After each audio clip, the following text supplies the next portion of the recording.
Dimp Digital presents Idle Game Chat.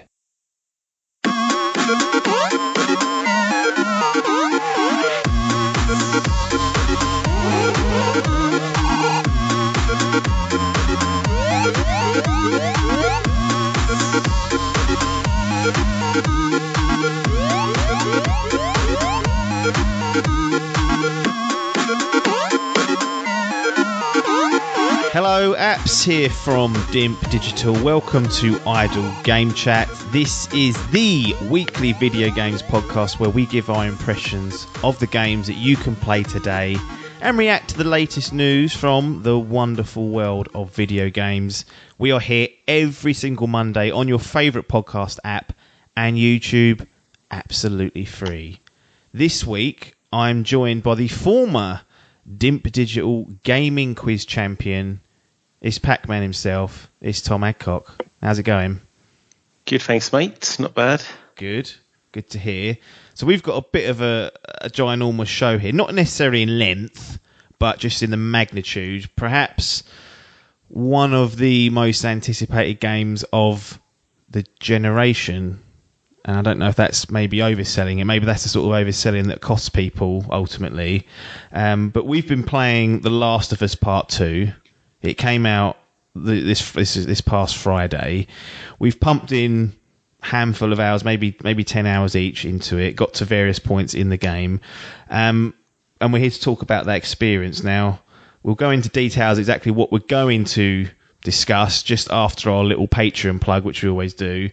And then from that point on, more than happy for you guys just to switch off if you've not got to the stage that we're talking about. If you just don't want to know anything about it until you've played through the game completely, it's completely your own decisions, as Brent would say. But I did mention patreon.com/idle game chat. That's the place you go if you want to support the show and keep it running. I mean, not keep it running. It's going to be running until we run out of effort or time, or basically, unless I get struck down with an illness, it'll probably still run because we've been losing money hand over fist for over 5 years now. So the monetary side is not going to change.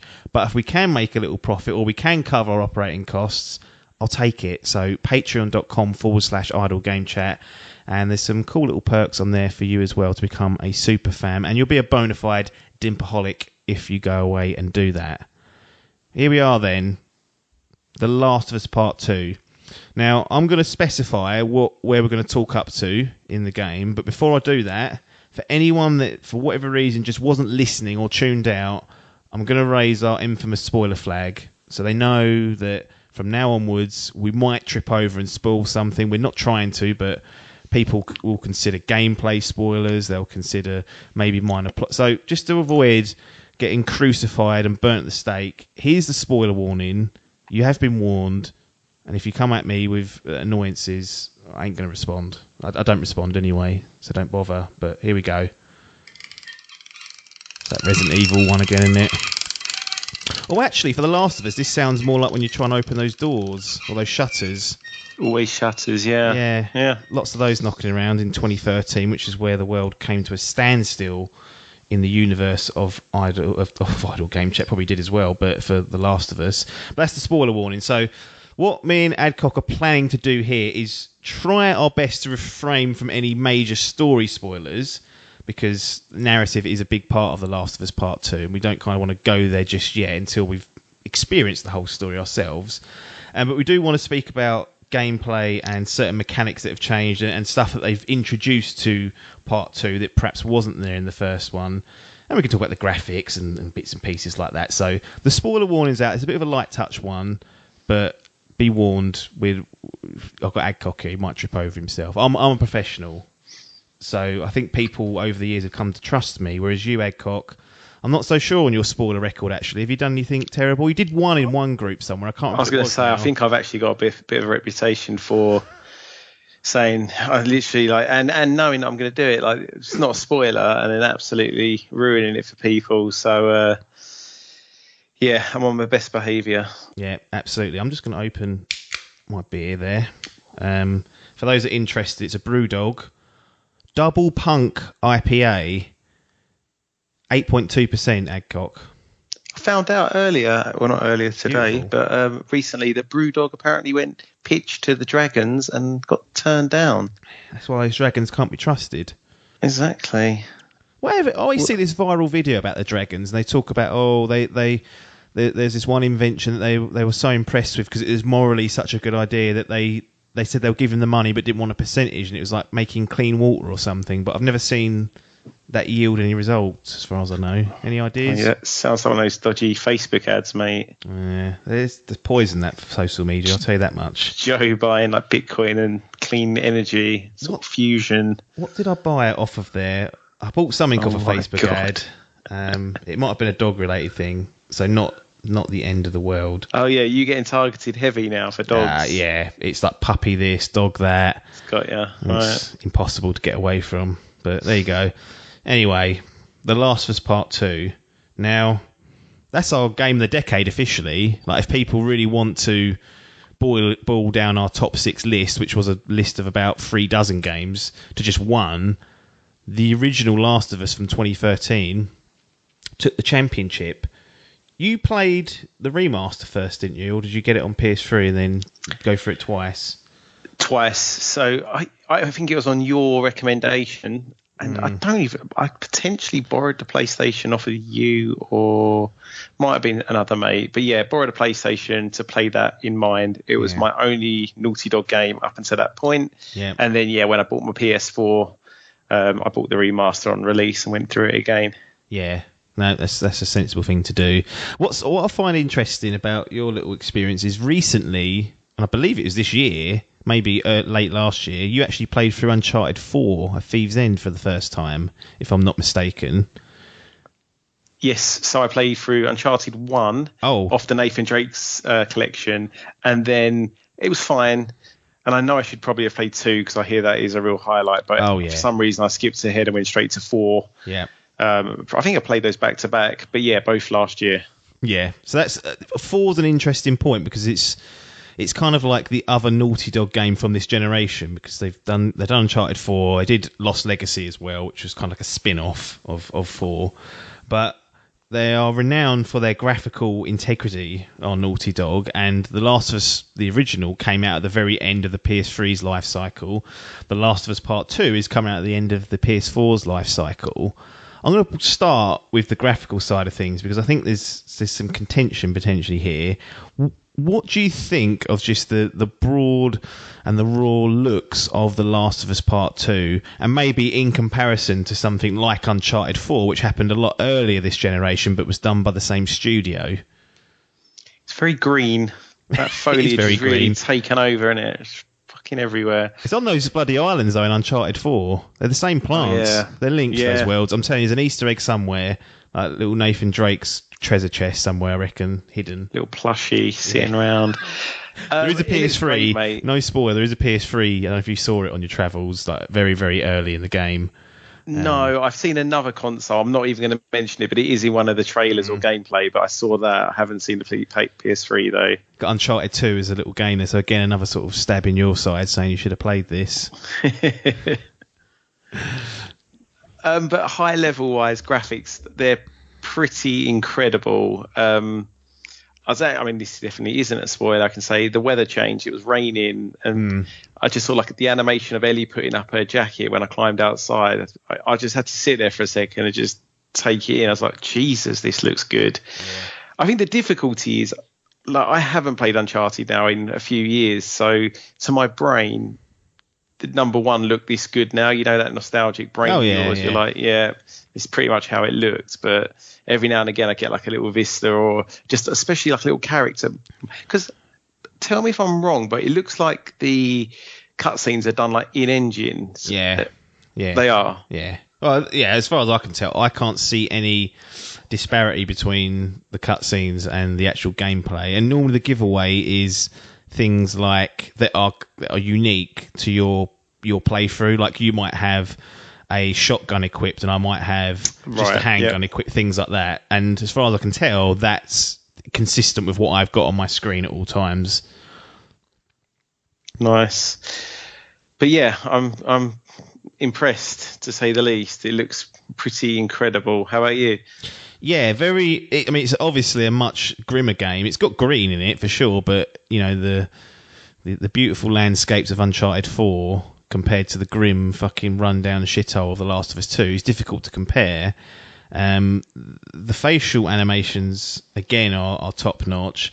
I would say that they may have tried a bit too much with this, and the reason I say that on the graphical side of things is that, and this may again be memory, and I was hoping maybe you could correct me if I'm wrong, sort of have a little bit of freshness with Uncharted 4, but to me that game felt like it looked great, and I saw very little within like issues or like pop-in or things like that graphically, whereas in The Last of Us Part 2, particularly in these open areas, like one of the steps forward from the original Last of Us is there's kind of like open areas for you to go and explore at your will and little side things to do now and again. But particularly in those areas where the landscape's much bigger or the environment's much bigger, I noticed in the distance that foliage, trees would like texture pop in slightly.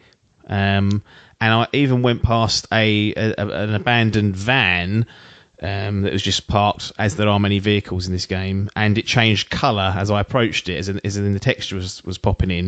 And I don't remember seeing any of that in Uncharted 4. I remember it perhaps maybe not looking as good as this, but it felt like it was a bit more consistent. Yeah, I would agree. The only thing I would say, I don't know if this would be something they would do, but I played Uncharted 4 well after release. So exactly, that's my concern is that this was bloody delayed a few weeks. But I've actually had, I mean, nothing is gonna game breaking, but I have seen quite a few little glitches with Last of Us 2, and someone else I know was playing it and got Ellie stuck between like the wall and the floor and couldn't move, and he was panicking because it was 11 minutes or something since his last save. He was like, yeah, it's a horrendous situation to be in because you hit start and it tells you when the last checkpoint is. I got stuck between the environment and a companion early in the game. Like I went into a corner and then went to turn around and then they just sat there and I was like, I really need you to move, and they didn't. And in the end, because one of the introductions is that you can go prone, you can lie down and crawl. I sort of lied down and kept like forcing the issue, and eventually I sort of popped out. But I was a bit like, I don't remember Naughty Dog games having these sort of issues previously. And again, it might be just me having my glasses on. I had too many beers from when I've played. Well, these beers, don't need many of these, 8.2%. That's the sort of power that we're going for. But I don't remember that happening. And I don't know whether it's the rose-tinted glasses, or whether it's been happening only in The Last of Us Part 2. But I've certainly noticed more than I thought I would at this stage.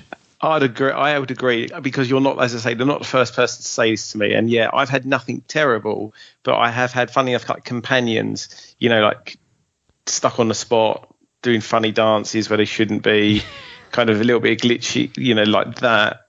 My character's been fine. I haven't had to like reset anything yet, no. But I would agree, and I don't remember any other Naughty Dog having any issues like that. But again, they're not this. I'm sure a year from now you ask me about this, I'll forget all about those little things. Well, we won't, because it's now fucking put in history books with this podcast. The internet will never let us forget.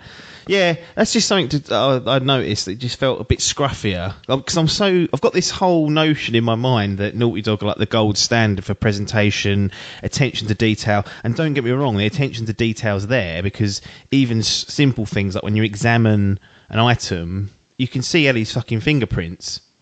Like you can see her fingerprints and her thumbprint on her hand. Like, so they've definitely gone for the attention to detail.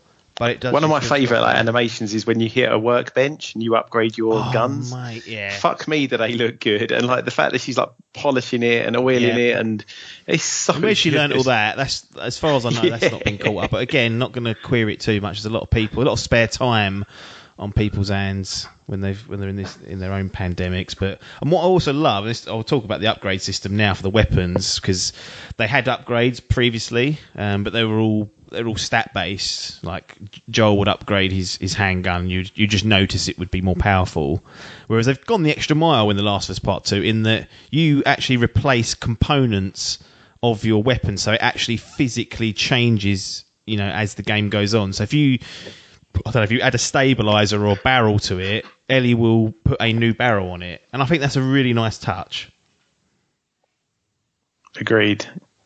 Flat out agreed. Nothing more to say there. We carry on with things like the character interaction, the character progression. That's kind of been pulled out of The Last of Us Part 1 as well. Like you pick up, what are they? Tablets? Like supplements of sorts, aren't they? I never quite understood what they are. They're like little tablets, and you can upgrade your abilities as a a character.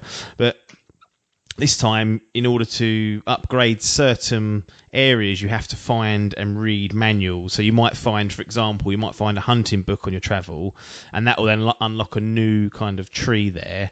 Have you been dabbling much with the kind of upgrade system for Ellie, or have you kind of largely ignored it and just been sort of going rogue with a vanilla version of her?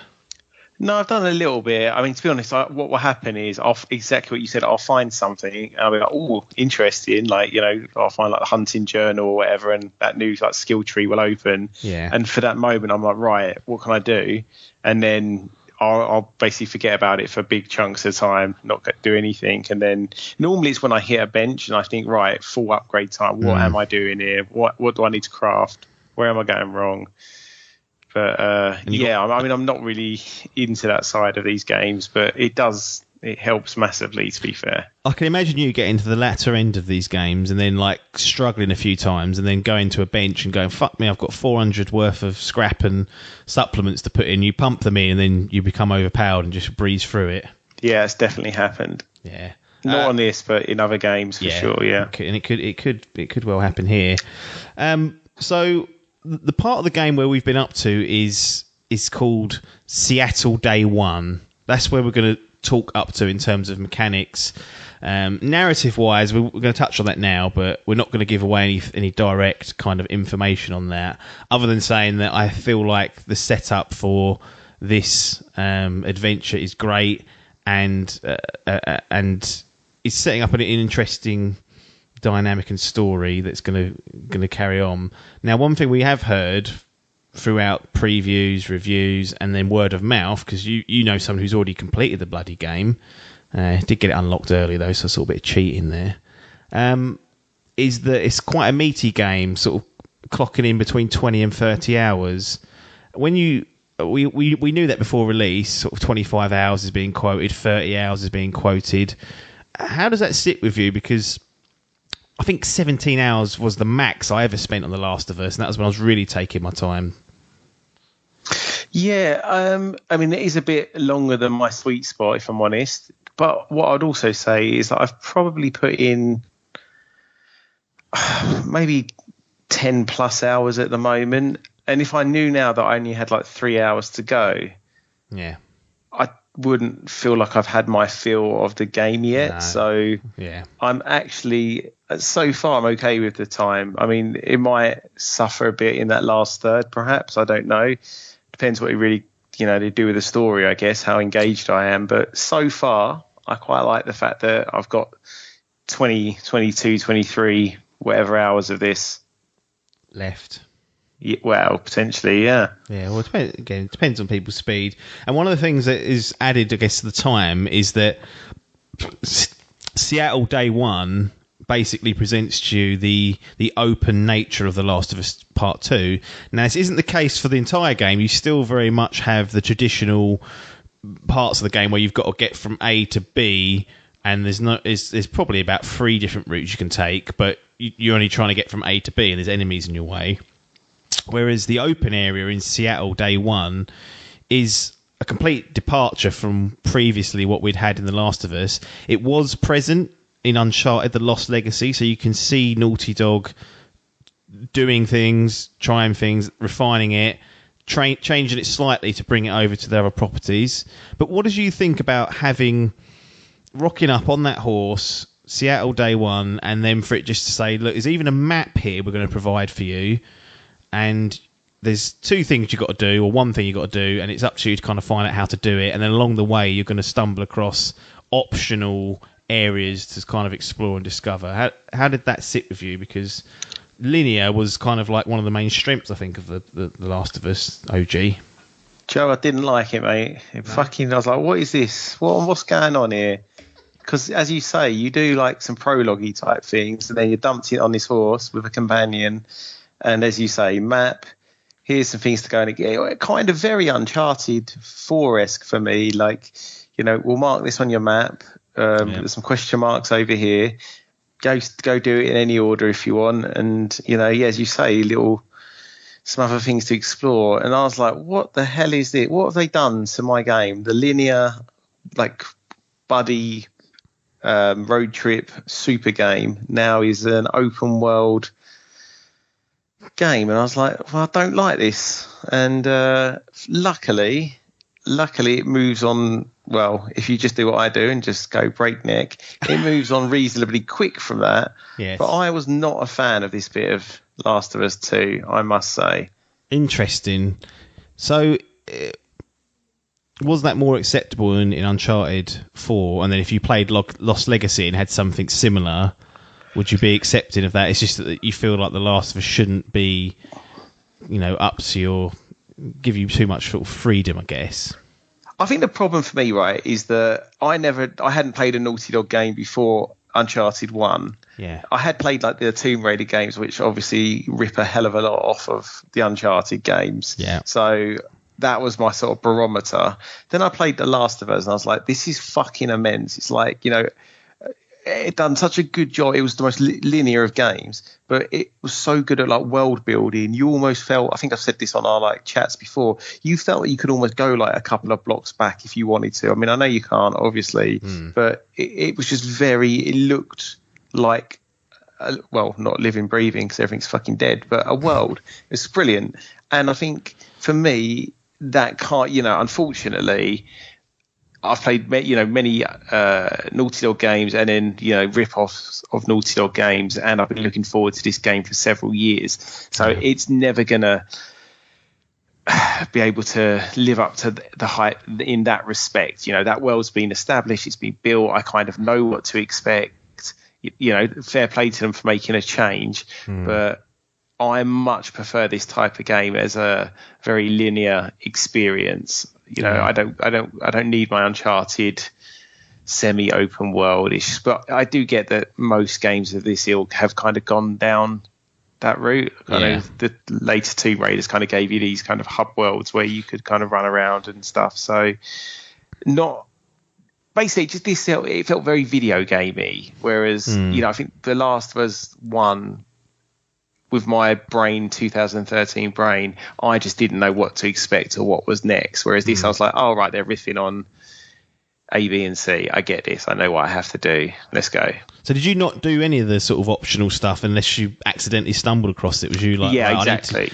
I will tell you what, you have to get fuel, don't you, to start up a generator? And exactly, it seems like a really arbitrary task, but you can spend... What did I spend there? I'm guessing 3-4 hours, maybe 3 hours I spent there, sort of trying to do everything I felt like I could before moving on. But did you just go, right, get me that fucking petrol and get me out of here? Yeah, I just literally went to the place on the map. I was like, I ain't fucking around with anything else here. Don't need to be doing that. That's fair enough. I mean, because that is a big departure, and we saw it happening with Uncharted 4, and we saw it expanded with Lost Legacy. But there are going to be people out there that played The Last of Us and don't play Uncharted games for whatever reason. Like they want their post-apocalyptic sort of adult zombie type game that has a really good story, and then they'll rock up to this and be like, "Oh, what's going on?" How did you find just going from A to B to C without doing the extra stuff? Did you feel like you was impeded for doing that, or was it actually like not as bad as you thought in terms of A, discovering where you've got to go, and then B, was it putting up any artificial sort of barriers for you because it wanted you to go, oh, look at this little bank over here, maybe you should have a little look? Yeah, I mean, there is a bit of that, but I've got no problems in that, like sort of Breath of the Wild vibes where it kind of will lead you up to see something. Mate, you can complete that game in 20 minutes.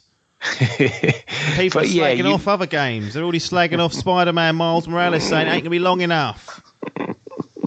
won't it? It will draw your eye to certain bits. I found this with Uncharted as well. Like a couple of times, I think like where the game now is so like photorealistic. Yeah. That it's not always clear to me where I need to go or what I can and can't climb. Well, actually, that's not true. But just sometimes I just get a bit snarled up. I'm like, right, how do I get in here? But in terms of like big picture, it's reading the map was fine. Once the locations are all kind of like church or hospital or whatever, they look like what you expect them to look exactly. So that's really nice. You don't really need to worry. You kind of know generally which direction you're going in, and it will always. And I'll tell you what is good about these games. Well, this game in particular is that you kind of get to a place and you're like, you're never going in the front door. That's just not happening. Yes. Yeah. And there is like potentially like 4 or 5 different routes, but the way the game is just such nice game design, you'll always tend to kind of just follow the path you kind of, or for me anyway, the one I think of, or unless there is multiple ways in, but it always tends to be the right one. Yes. Like, it's really good. It kind of directs you naturally. It doesn't feel like you're being directed. You just go there instinctively, and you're like, oh, how clever am I? Because I've been running around this building for 10 minutes looking for a way in. So that... I refuse to believe that's my intelligence. I definitely refuse to believe that's your intelligence. Sort of the game's been. They're much cleverer than us, and they've designed it to trick sort of the brain deads into thinking we're clever. No, I agree. Also, I've noticed a couple of things. Might as well bring up at this point. Like, there's some pretty cool, like early puzzles. I mean, they're not really puzzles, but basically got a note here. It says puzzles, a bit of puzzle solving. Love it. Yeah, and things kind of work like exactly like how I guess. Basically, there's a power cable, right? The one I'm talking about. Yeah. And you've got to get a power cable from A to B. Yeah. Which you do, and then you need to get it to C. And in my head, I was like, right, I know where that needs to go. You don't fucking reach. But I thought I know how I would do that in real life, and I tried it, and lo and behold, it worked. And I was like, Jesus, that's good. Yeah, it's certainly an aspect, because what they've added is a mechanic of also like rappelling and rope. There's certain like attached areas that have rope to it, and you can throw the rope and use it to climb up or down, or you can use it to swing. That's another sort of extra mechanic they've added. And yes, the puzzle side of things definitely. It's not like Uncharted 4 where they would have like symbols, and it was like put the symbols in the right order to make the shadow or something like that. It's kind of like environmental. Okay, I've got this tool that needs to go here. Maybe how would I do that? Oh, maybe I'll just chuck it over. Oh, yep, perfect. And then you immediately feel clever. Sort of again rewarding the brain deads, I guess. But I've been quite impressed with it, because they've also. I mean, maybe you didn't experience this because you've been not breaknecking it, but going mainline where you can. Because I've been going to sort of side areas and going to little buildings, and some of them have like safes in them, and obviously they've got a combination and whatnot. And initially it's like, oh, you find the letter, and the letter tells you what the safe code is. It's like, oh, Jeff, the safe code's 123456. And you're like, well, okay, fine, I input that. But then as you go on, what happens is they will say, oh, the safe codes are anniversary or something like that, and it'll be like to do with a date or a time. And then within the room or within the area, there will be something with that with that combination marked out. So I like the way they've kind of. It's not quite Resident Evil. That's what I was initially thinking, but it's still a nice little touch to have that there, because again, you get rewarded with supplies and bits and pieces like that. Yeah, no, I have come across one of those like as you described, and that's exactly where my brain went. Resident Evil. Yeah, I quite like that. It is good. Yeah, certainly. They had it in the old one, to be fair, but it just felt a bit more natural with The Last of Us Part 2. Last thing on the open world side of things before we kind of move on. This is actually what, and we talked about the graphics. I'm sort of melded it together like a melting pot, but where I've had most of the issues graphically, as in pop-in or textures or just things that I'm like, what's going on there? It's a video game.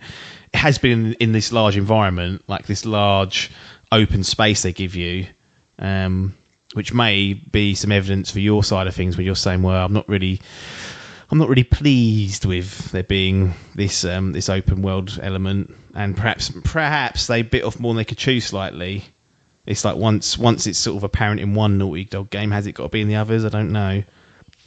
But yeah, I don't. Yeah, I'm a bit. Well, I'm lukewarm in that area anyway, and yeah, I mean, maybe it's not their forte, is it? But, it's saying, well, it's not new now, though, is the only thing, is it? It's third time they've had a crack at this. Yeah, that's true.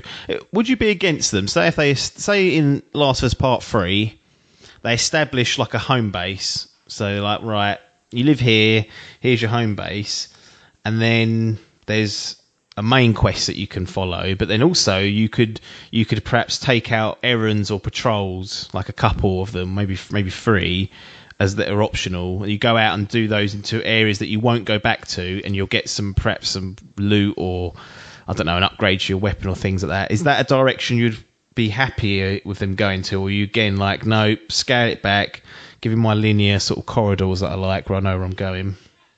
Yeah, but scale it back, mate. There's enough open world in the world. Just give me a nice linear experience. Guide me. It's true. There is. Show me what you want me to see. I'll see that and I'll love it. Don't need to be wandering around. Because all I think then is, what am I missing? So how much do I want to do? Yeah, and I've got like the brain that will keep me up at night thinking about, I missed that bit. Because there's an area in the open and world bit that I missed. And I was like, how long's that going to... Do I have to reload an old save now? And I did. I went back to the area where I wanted to go and I couldn't get into it. So I was like, you know what? Jog on and do it in the second playthrough. Use a guide or something. But one of the advantages to having this big open world area where you're kind of left to do what you want for X amount of hours is that, at least to me, it feels like some of the more linear areas are fucking massive as well. Like... A and B is still A to B, but you have a much larger space to work around and more chance to bump into enemies and whatnot. I found that it felt like I was going, every time I'd like go through a big area, it was like, this is actually my own personal route. I bet Adcock hasn't gone this way. I bet he's had to go left and I've gone right, and then it's kicked off and I've gone back and retreated. Like where the combat can take place, it feels like they've got some really good like areas there, and it feels like there's a lot of option there for you to tackle each different sort of scenario.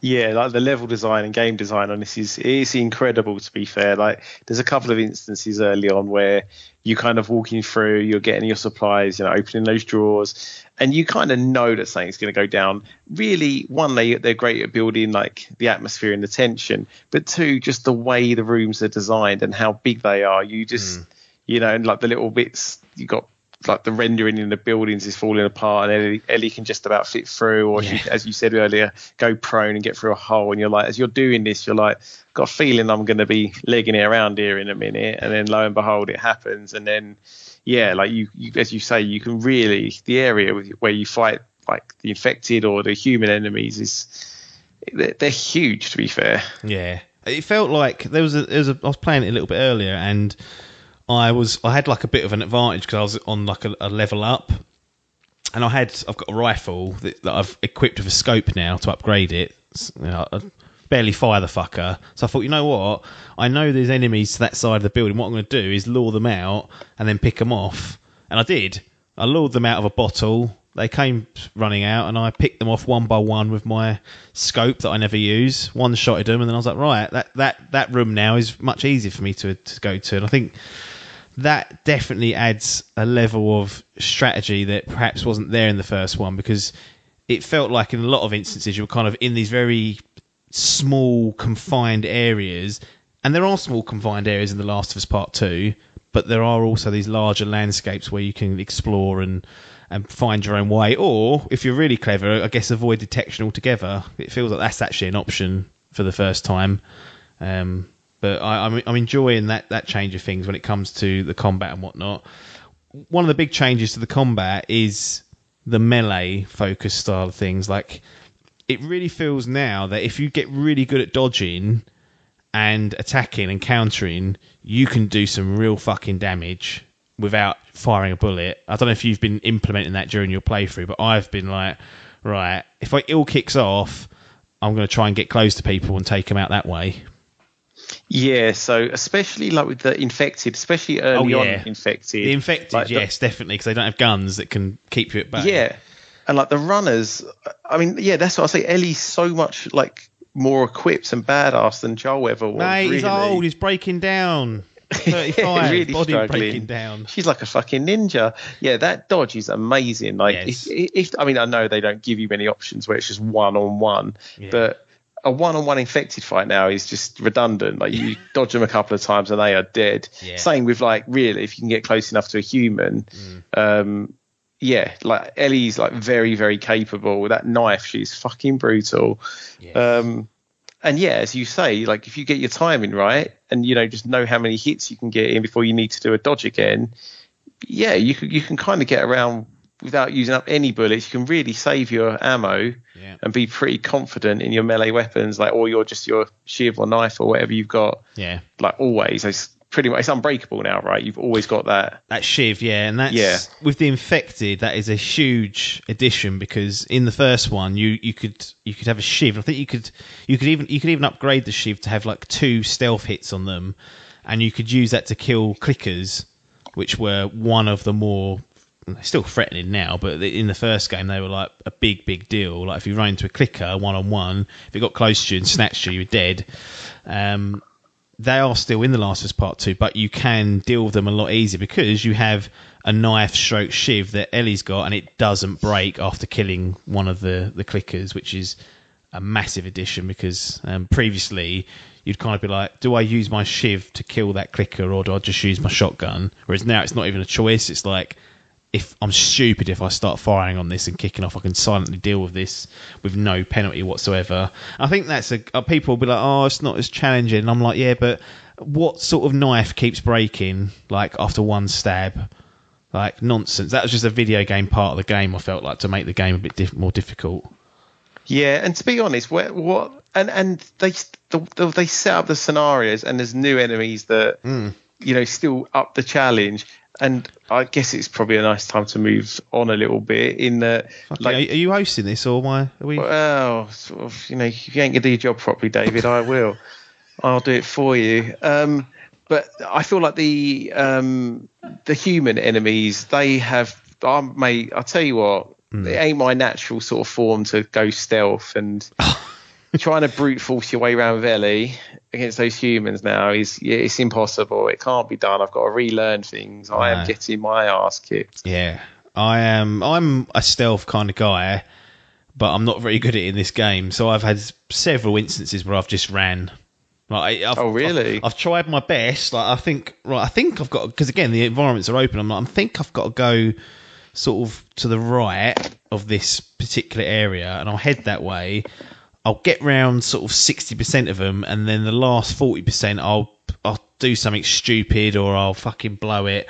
It'll all kick off. I'll try and stand my ground, and then suddenly I think I'm going to get mauled here. There's 4 of them, and I run. I dive through. I go under things. I dive through windows. I hide behind in the tall grass, and yeah, like when it all kicks off. And this was a staple of the first game, but I feel like it's much more amplified in The Last of Us Part 2. When it all kicks off, it feels so intense, so visceral, and it's always a threat. Anytime you're spotted, I think there's a good chance I'm going to die here if I don't play my cards right. Whereas I think maybe in 1 I felt very, very capable. Maybe Joel was a bit more menacing, sort of bigger build than that, but well built.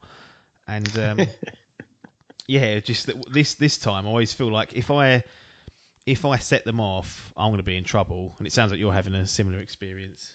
I just think the AI is so much better this time. I've been caught out several times on my flank, like thinking, that's what I mean. No one's going to flank me, because I'm aware of that, and then I've got a shotgun to the side of me, and I've gone, cool, where have you come from? Exactly. It's like it's almost like playing like online or something. In that the minute someone spots you, they're not doing a game thing and lining up one by one to have a little pop at you. They're on you straight away. And if one of them can just run in and fucking smack you over the head with a pole, that's exactly what they're going to do. Or get around the side of you, flank you, and shotgun you in the face. Like, they're pretty brutal, to be fair, and they don't really let up. Like, they're on your case, as you say. You can then, you know, just go on a massive run and get yourself into some tall grass or whatever and kind of reset things somewhat. But yeah, you've really got to take your time. But the thing is that those like playgrounds they give you to do that, they are massive, and Yeah.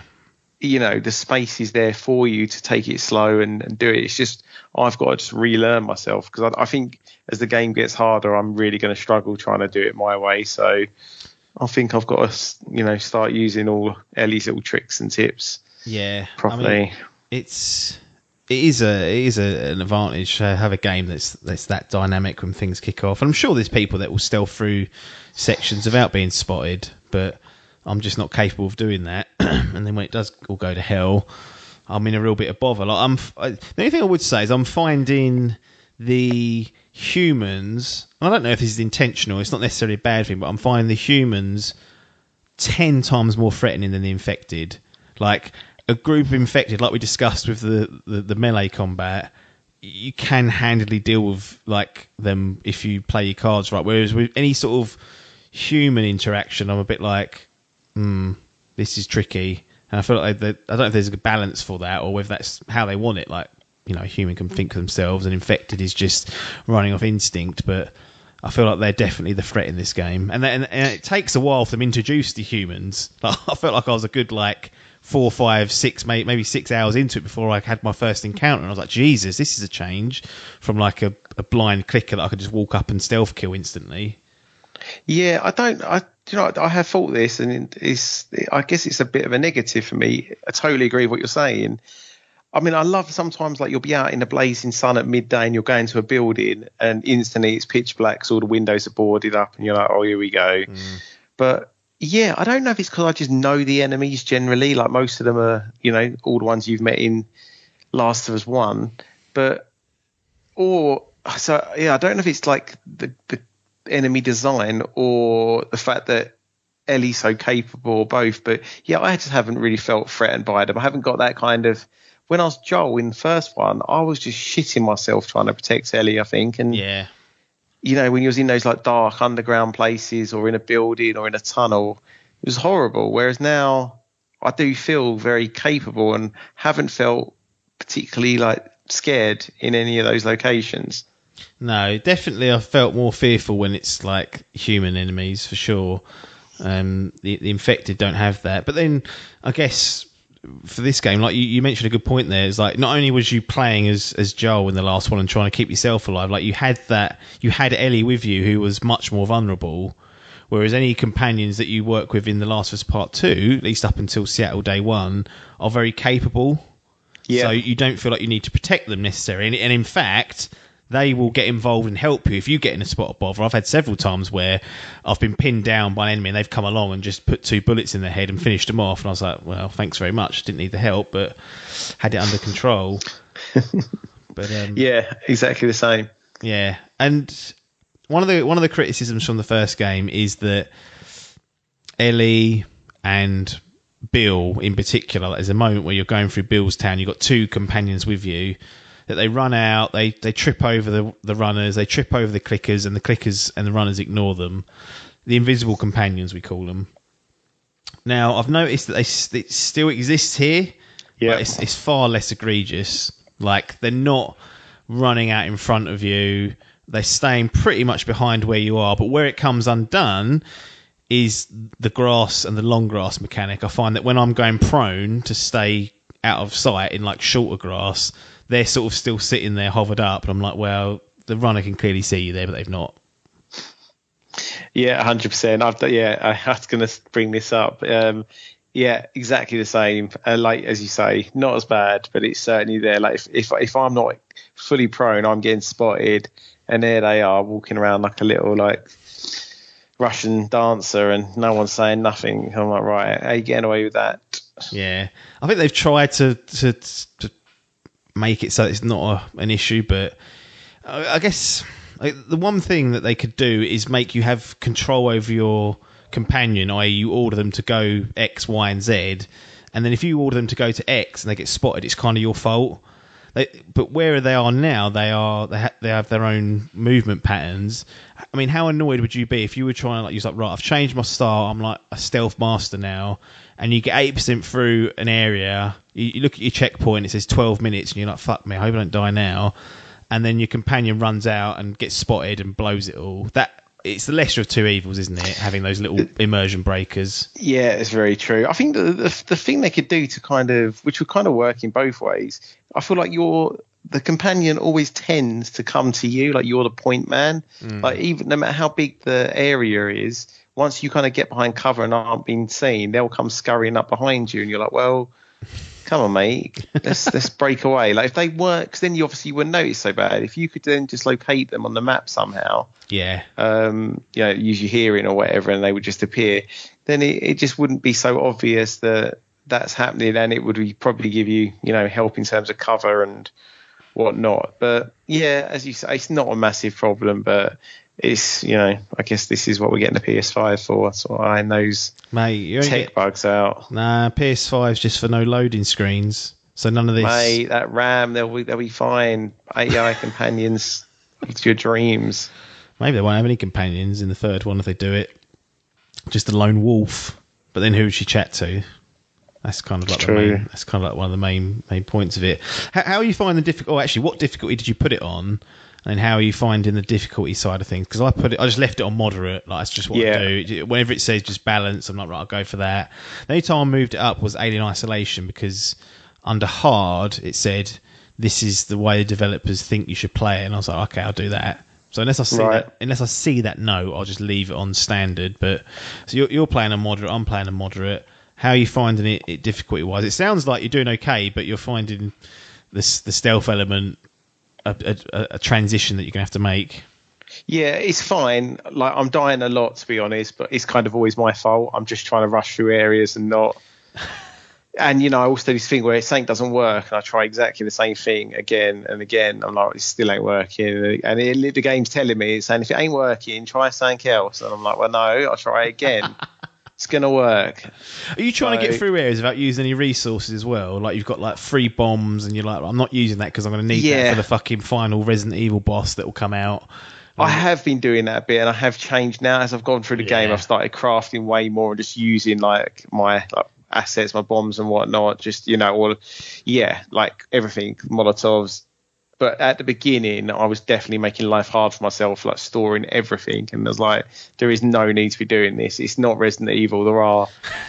There's like, there's bits and pieces like literally scattered all over this world. You're never going to go far without finding something. No. And if you are doing the Adcock approach and sort of going from trying to do like the open areas by going mainlining it, if you do get short of resources, one way of getting more resources is to explore a bit more, because like nearly every building will have something, whether it's a rag, whether it's a health pack, whether it's a load of bolts, whether it's some supplements. Like it will kind of reward you for going out of your way to find stuff. I'm getting to the stage where I feel like I'm actually a bit packed out.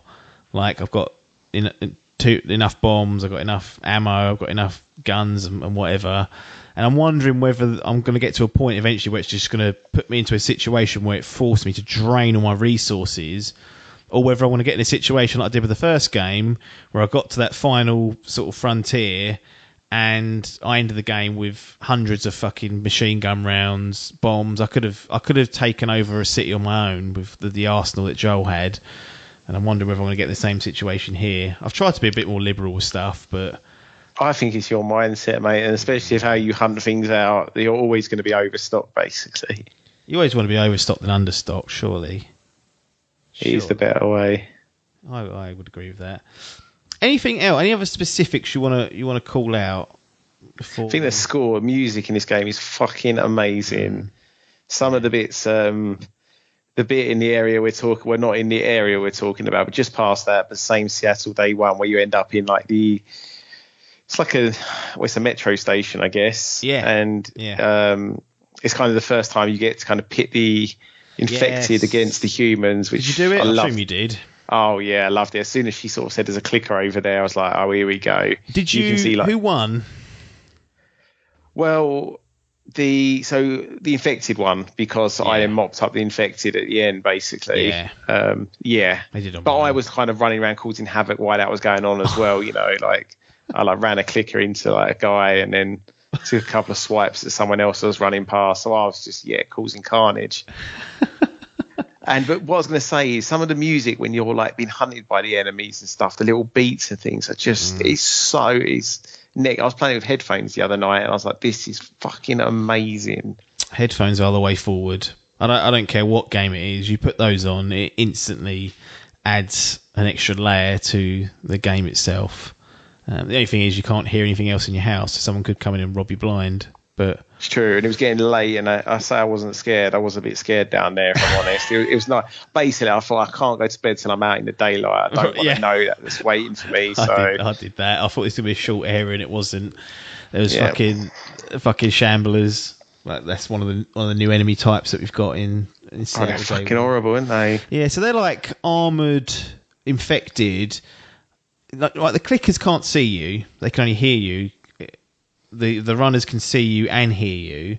I don't know where I stand with the shamblers. They're a big enemy and they run at you and just drop like a acid bomb basically. So keep your distance is my advice. But I'm not sure how they operate. Like, can I crawl round them and they won't see me, or will they? If they spot me in their cone of vision, am I going to get fucking shit on by a load of acid? Well, the bit where we've seen them, and I think that's still the only bit I have seen them. Yeah. It was almost like a bit of a set piece, wasn't it? So they come like blaring through the walls. So yeah. I feel like they were designed that there's no getting away from. Yeah, I don't think you could reset that to a point where they're gonna not be looking for you. But I wonder later on. Yeah, it'd be interesting to see what they do with those. Yeah, I wonder if they've got any more up their sleeve. I mean, I watched a preview of it they put out. I think it's about like a presentation. It's about 15 minutes, and they mentioned the open area stuff and bits like that. And they also mentioned they showed the shamblers, so I kind of knew they were there. But they also said there's more to come, like more enemy types. So I'm wondering what they come up with. And obviously the old favourites are going to be there, but they're going to add some new stuff as well. They've got to, haven't they? Yeah. As long as it's not like we've mentioned a couple of times, Resident Evil, like Blob, where it's just like every org. Mr. X running around. I don't mind Mr. X actually, because he actually just stayed as Mr. X. I think it was like Resi 6, the one that we played together. Like it just got to the stage where like a building was like a blob of like fucking biohazard, and I was like, what is going on? Yeah, they love doing that. No, crazy bastards. Out of what's your enjoyment level like with? Because we've got a few negatives that we've talked about and a few positives as well. I think it's good to air everything that we can. But overall, how pleased are you with this? And have you got a bit of a case of I may have overhyped this for myself just slightly? Well, this is the problem in it, because like everyone, me included, have been excited for this. There's not many games I'll get day one. There's not many games I'll get up at 6 a.m. to play day 2. No, yeah, I messaged you this morning. I was letting the dog out, and then I was like, "How you getting on?" And he was like, "Well, okay, but I'm up at 6 a.m. playing it." So that tells you the story.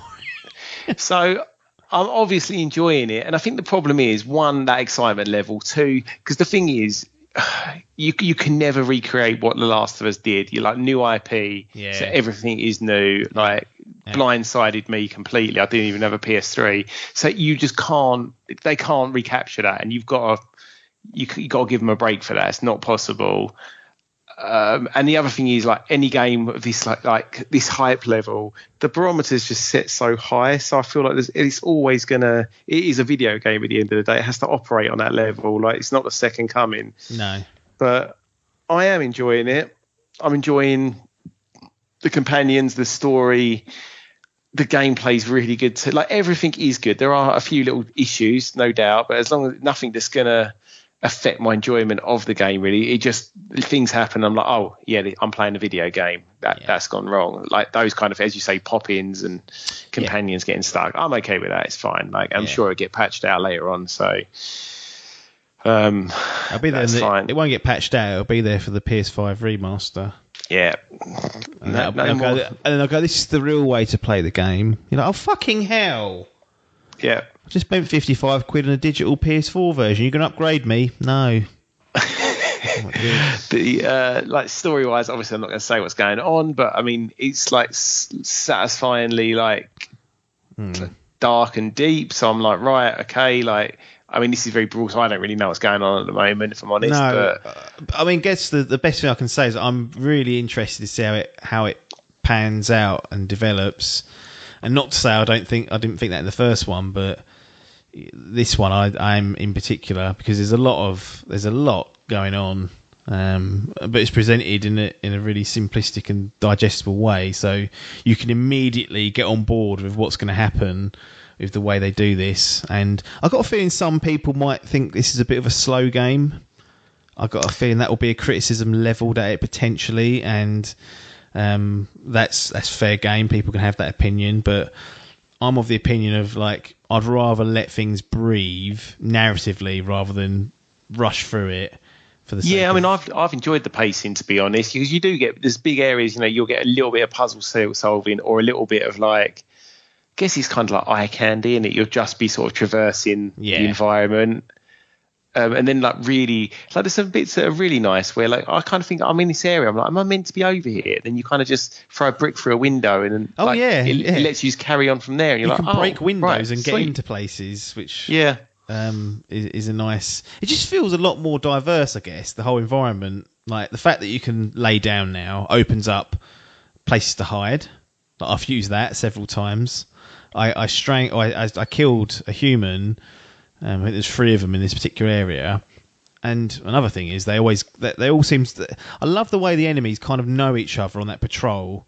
Like, if you kill someone and they find the body, they're like, Jeff, I found Chris. He's dead. Yeah, everyone's got a name, haven't they? Yeah. Sort of like Austin Powers levels now. You're going to see what happens when they go home to their wives. It's like really hammers home that you're killing people now. Yeah, and not that I'm sympathetic to any enemy that's trying to kill me, but it kind of adds that layer there. But anyway, I'd killed someone, and it was quite a small area, but there was an opportunity for me to sort of lay down and go prone. So I hid under an object, and then there was like, "Where's Jeff? Where's Jeff? He's not answering." And they come over. One of them come over to the body, and I was like, just laying there, and I thought, you know what, you fall into my trap here. I just laid there, my pistol cocked, waited for the head to pop out, and went bang, blew their fucking brains out. The other guy come running round, dragged me out by my legs, and started beating the shit out of me. And I was like, Christ, I didn't expect you to come so quick. And then I managed to fend him off and get rid of him. But that was there was just 3 enemies there, and it was really nice to take them out in 3 different ways. Like, the first guy stalked him, put the knife in his throat, took him down. He was then bait. I got in position, laid where I couldn't be seen when the head was showing, crack, done that. And then once the cover was blown, it was just a brawl. But I only had 1 enemy left. So I was really pleased with myself. You know, when you do go for the stealth, like, I've noticed you basically, you can hold them for a second, but I've not done anything with it. Like, is that so they can take it like be a human shield? Or yeah, and I've not either, because I'm panicking at that stage. Exactly. I'm in that situation where I'm just like, right, get the knife in their throat and get rid of them. But one would assume that you'll be fired on less if an enemy's in front of you and you've got, like, their mate if you've got Doug by the throat. Exactly. And it will be called something like Doug. I think I did it once and shot someone quite quickly, so I didn't get a chance to gauge their response. Right. You can do it with the infected, but I'm like, they're not going to care. They're absolutely not going to care that infected mate's being held by Ellie. So it's a great game. I'm enjoying it, and I'm looking forward to getting to the conclusion, seeing what happens, and they setting things up for sequels. Who knows what they're going to do? But it's been a long time waiting. 7 years since the first game, which, fuck me, that's a long time, really. But I feel like the wait's been worth it. I've done my best to sort of temper expectations. Like, I had it digitally. I was up at midnight. I could have played it at midnight, but I didn't. I even sent you a little comedy video. I couldn't believe it. I thought it was a wind up. No, turned it off, and I was like, you know what? I don't want to play it straight away. I got up the next day, done all what I had to do with the dog, ate some food, had a shower, had a shave. Then I sat down and played it. I didn't want to be in that mindset of like, right, let's play this 'cause it's going to be the best game ever. And also the mindset of I quickly need to play it before someone tells me something I don't want to know. Yeah. Which is a horrible situation to be in, but I just try to push it away and be like, I'm just going to play it. And I've enjoyed it. But yeah, definitely got areas where they've upgraded. They've made some changes. And, we will have a more in-depth opinion. And we're going to do maybe not Adcock, but there will be a full spoiler cast on The Last of Us Part 2. I I'm touching wood, but it's almost a guaranteed promise that's going to happen. So won't be probably for a couple of weeks because A, lining up people is difficult, and B, kind of want to just give people the chance to play the game before ramming podcasts down their throat. So it's definitely something in the plans where we just break down the narrative and probably not talk too much about the gameplay. But I think from a gameplay perspective, a weekend with The Last of Us, I'm happy to say if you're on the fence, go and get it, and if you've already got it, I hope you're enjoying it, and I'd imagine you'd echo that sentiment as well. 100%, yeah. There we go. Look, we'll let you get on with your week so you can go back to play the game, or you can go out and order it, and hopefully you have a good time with it. But this is Idle Game Chat. We are here every Monday on your favourite podcast outlet and YouTube. But there's nothing more for us to say now other than thanks for your time and ta-da.